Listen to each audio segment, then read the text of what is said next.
America is not a racist country. Miss Dunham was married to Roy Bryant at the time of the killing. Mr. Bryant and his half brother, that's the first name on the warrant, J.W. Malam, Malam, I think that might be how it's pronounced. That, believe it or not, is an M on the end of his name. So so old. All right. They murdered Till days after the teenager was said to have whistled at Miss Dunham during an encounter in the couple's store. Now, if you came to my live stream, I did give you some more details about their store. Their store was in the black neighborhood in Money, Mississippi, and all of their customers practically were predominantly black.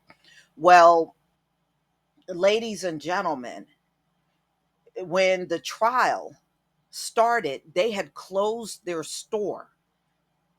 So the whole time the trial was going on, their store was closed. After the trial was over, they reopened their store, and the black customers would not go back in there and shop with Carolyn and her husband after the trial. So they ultimately lost their store and they had to close permanently. Okay. So the two white men that were acquitted by an all white jury, but later confessed to killing Emmett Till, they have since died. And they died pretty horrific deaths. I believe they both got cancer and they died. The newly discovered warrant issued by the sheriff of LaFleur County, Mississippi, was dated, and you can see the date on there, August 29th, 1955. Charges, the two men and Miss Dunham identified as Mrs. Roy Bryan with Emmett Till's kidnapping. The court clerk of LaFleur County Circuit Court certified the warrant.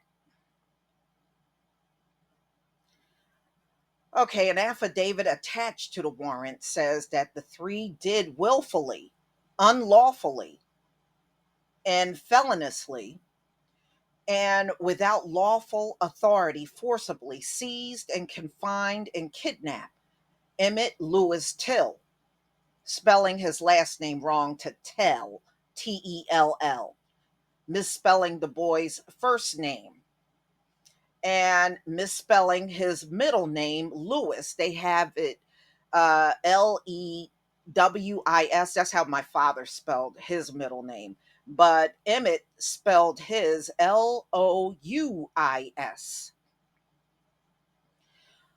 A note on the back of the warrant signed by the local sheriff says Mrs. Dunham was not arrested because she was not located in the county at the time. Mm-mm-mm. Keith A. Beauchamp, a filmmaker who directed the 2005 documentary about the killing and he helped in finding the warrant. He called the discovery a jackpot and wrote in the text message to the New York Times, I hope that the authorities will do the job they were supposed to do in 1955. Although the document does not appear to have been rescinded, expert says it is unlikely that Miss Dunham will be arrested based solely on the warrant because y'all don't want to do your job. See, you know what it is, ladies and gentlemen, when it's us, they will overlook the laws just so they don't have to carry out anything. So they're doing the same thing and they're letting you know, oh, well, we probably won't do nothing because when it comes down to us, you will overlook laws on the books. You will not carry out things that you really should be carrying out. This is what you have been doing all along. This is why we can't get justice in your criminal effed up system. We can't get justice with your white supremacist cops. We can't get no justice anywhere in America when it comes down to the criminal laws. Y'all watch Amend on Netflix. It'll give you the origins to why they do these things. All right, y'all. Moving on. Although the document does not appear to have been rescinded, so that means this warrant, even from 1955, is still active. They can enforce it. So they're saying it is unlikely that Miss Dunham will be arrested based on solely the warrant. I bet you if Miss Bryan was a black woman, you wouldn't care how old that warrant is, you would still go after her.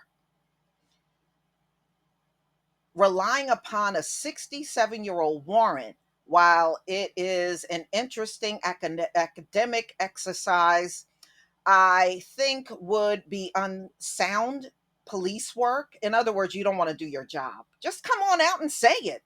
Just come on out and say, you are not going to do this because it's not worth your while to go after people that killed. Now, you can't go after JW or whatever and Roy because they're dead. But Carolyn Bryant, you should still be able to go after. I don't care if she's 99 years old. If she's still breathing, she should be served. But see, y'all, they want to get, oh, it's old. This is 67-year-old Warren. Oh my, no, we don't want to do anything with it.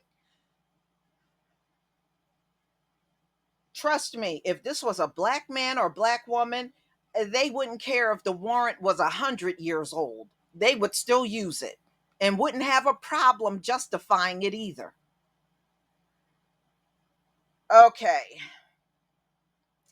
Efforts to revive the case by the Justice Department found in 2007 and again last year that the federal officials said there was not enough evidence to pursue charges. In other words, you're doing exactly what it says in the documentary Amend. They don't want to enforce the laws when it comes down to the black community. This is proof right here. They're actually proving it. This case has been reopened after a historian said that in 2017, their book, that Miss Dunham recanted parts of her accusation against Till, including that he had grabbed her and made sexually suggestive remarks. I just don't see anybody, because they said when Emmett Till went into that store, that there were quite a few people in the store shopping at that time. And why would he do that out in the open for everybody in the store to see him? That doesn't make any sense. And that store really wasn't that big, because I showed you the building in my live stream. It's all, it's not the same. Of course, it has crumbled since. But the bottom line is that store really wasn't that big when you look at the building. I just can't see somebody just walking in the store and just randomly doing that with a stranger. In the 1956 article in Look magazine, Miss Bryan and Mr. Malam, confessed to killing Emmett Till. Miss Bryan later divorced Mr. Bryan, who died in 1994. And Mr. Malam died in 1980. Now, it must have been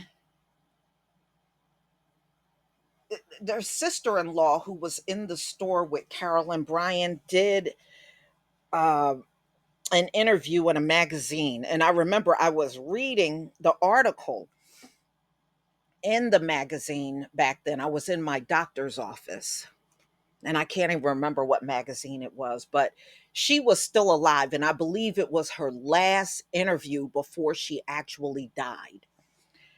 She and Carolyn had stopped speaking decades ago. They were not even on speaking terms anymore. They fell out. She was saying that Carolyn told the police that she went outside to get her gun in her car. And the sister in law said in 1955, Carolyn and her husband didn't even have a car.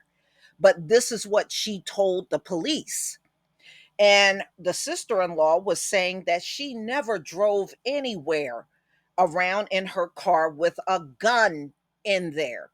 She never did that. But this is what Carolyn told the police. So if this really happened with Till, why are you standing there lying to the cops? I mean, it doesn't make any sense. Shouldn't your story just stand for itself? Why are you making up all this extra stuff? But we're supposed to believe your story. But that's what her sister in law said. She has since passed on, and, but she didn't really have anything good or bad to say about Carolyn Bryant at all. So, Deborah Watts is a cousin of Emmett who led the Emmett Till Legacy Foundation. Watts' daughter, Terry, and her fiance, Khalid Rashid, and the Till family lawyer, they all want to revisit this warrant, you know? So the group actually visited the courthouse on June 21st and, to their shock, found the warrant. There were a lot of tears in the room. This is what Beauchamp said. Emmett Till was born in 1941 in Chicago, where he grew up. He was the only child, nicknamed Bobo, and lived with his mother and other relatives in a middle class black neighborhood. His encounter with Miss Dunham occurred August 1955 when he was staying with relatives in Mississippi Delta.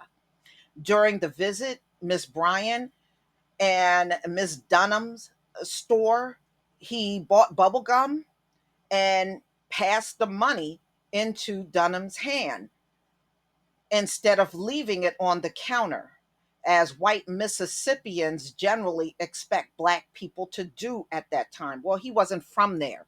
He was from Chicago. He wouldn't know what they did in Mississippi. Y'all sound petty anyway. So Miss Dunham later testified that she went to get a pistol. One of Emmett Till's cousins who was with him said Till then whistled at Dunham.